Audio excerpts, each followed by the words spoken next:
Þorgeirsson. Valbert skorar. Valbert Gunnarsson hefur skorað.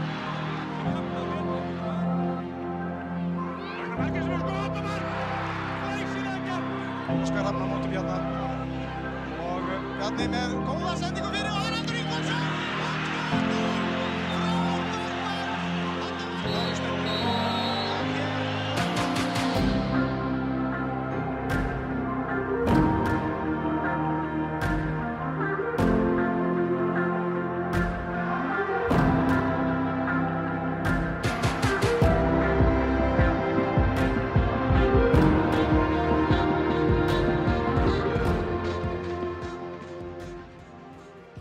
Hello and welcome to another episode of the Best Pod Ever.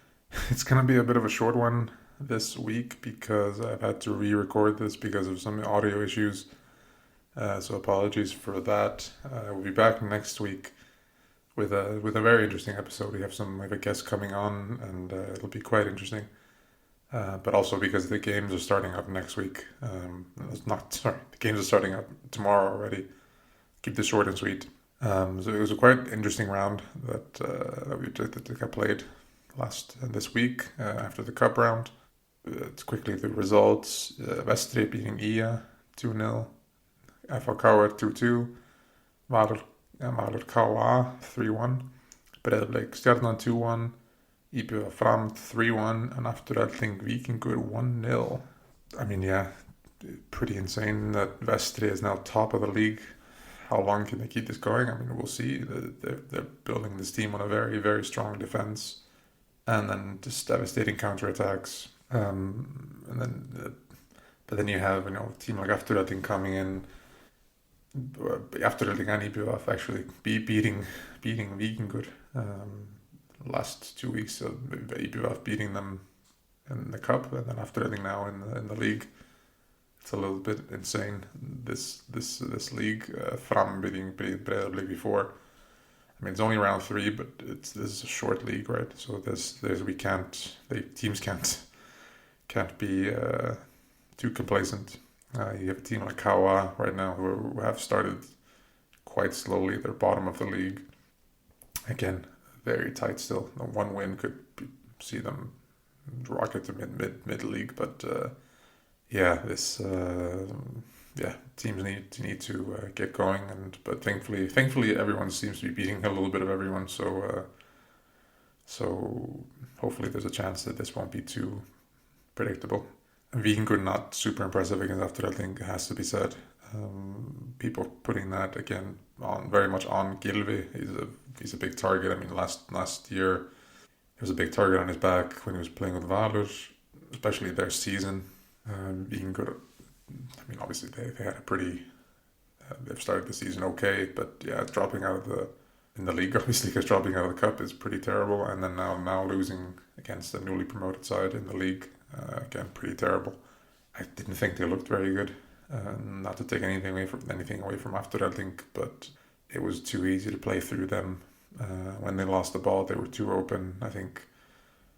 I don't want to judge Gylfi too much. I think it's a very small sample size, but I think they need to rethink that midfield a little bit, because with Gylfi, I think they're a bit too slow coming back. We'll see. They're not a bad team all of a sudden because of 1 week of poor results. At some point, they need to wake up. They need to play better as well, because there are good teams in this league. Breiðablik with a huge win against Stjarnan. I think you could see that from the faces of the Stjarnan team.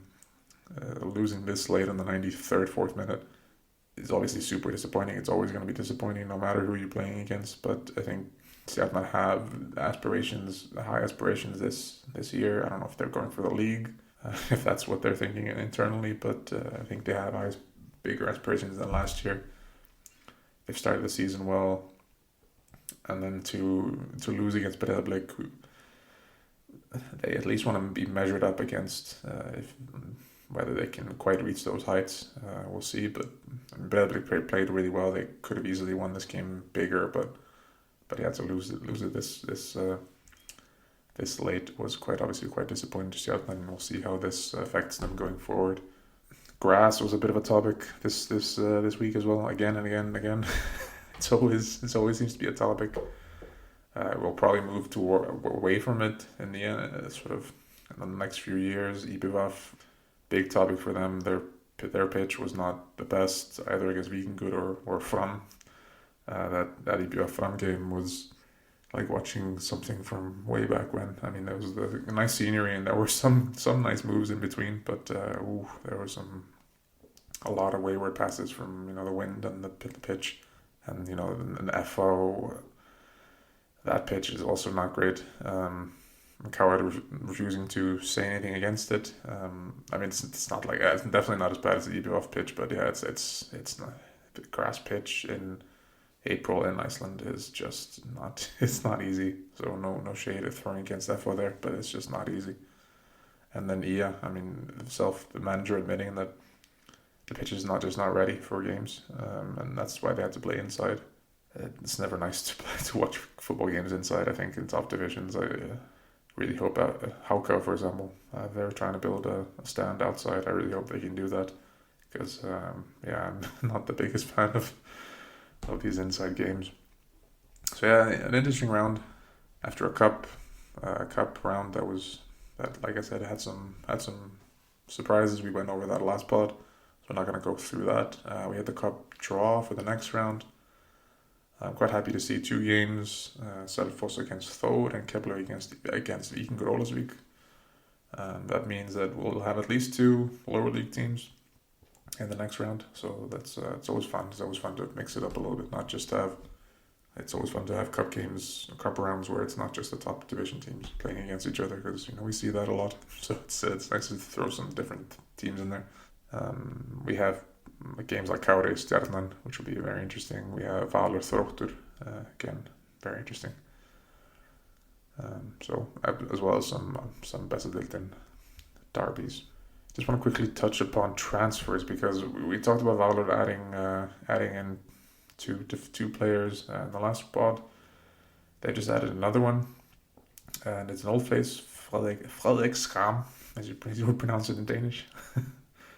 Badly maybe, but it's a way of pronouncing it. He joins Valur again, a 3-year deal from Roskilde. Not having the best season, relegation battle, so a bit of a climb up for Fredrik. But it's an interesting move. He was widely criticized, and there was a big hullabaloo about bringing in Armundur Kristinsson at the end of last season. He was sort of pushed out a little bit. But yeah, unfortunately for Armundur, unfortunately for Valur, but I guess mostly for the player, he just hasn't been able to get to the level of fitness that is required.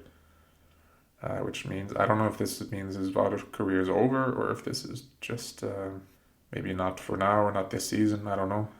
Obviously, wish him the best. Hopefully he's at least not in pain or something. So, but we just don't know yet. This is a bit with Icelandic media. I feel like, we had Stefan, the young goalkeeper, playing the first 2 games, and there wasn't a lot of discussion about why. I thought that was quite an interesting thing, and I was going to bring it up this week, and then this happens.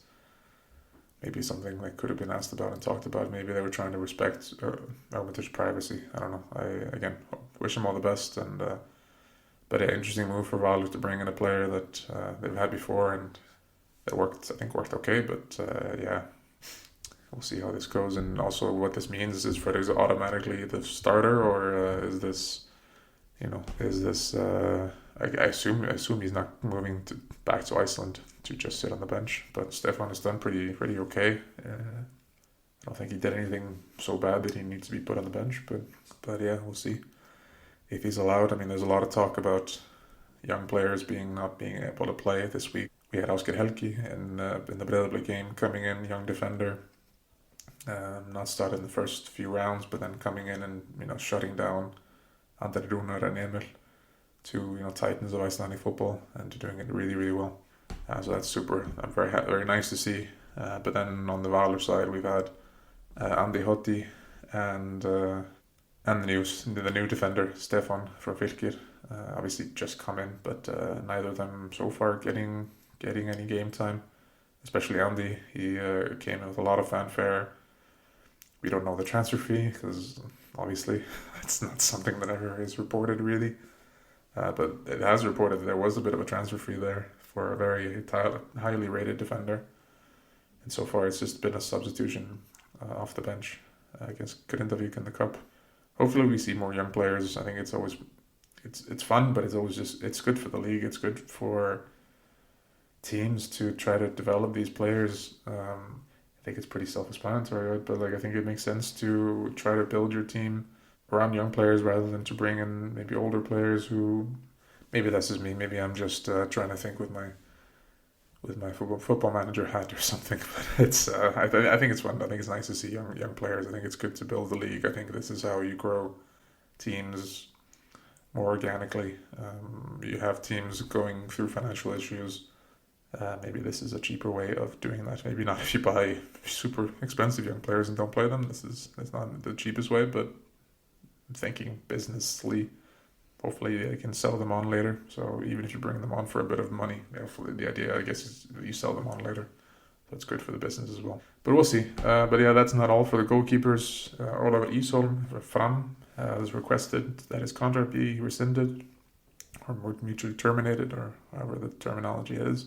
This comes as a result of Victor Freyr being, or the story is right now that this comes as a result of Runar calling Oliver in for a meeting before the IBVF game, saying that he chose to play Victor Freyr, the young goalkeeper, again, having played him against FA in the cup, having done really well, and he said he's going to play him again against IBVF due to his performance, and he said also because of the wind and the conditions, it might be a better game for Victor. And according to the Fram statement, Oliver then took that very badly and has requested to leave. We haven't heard his side of the story.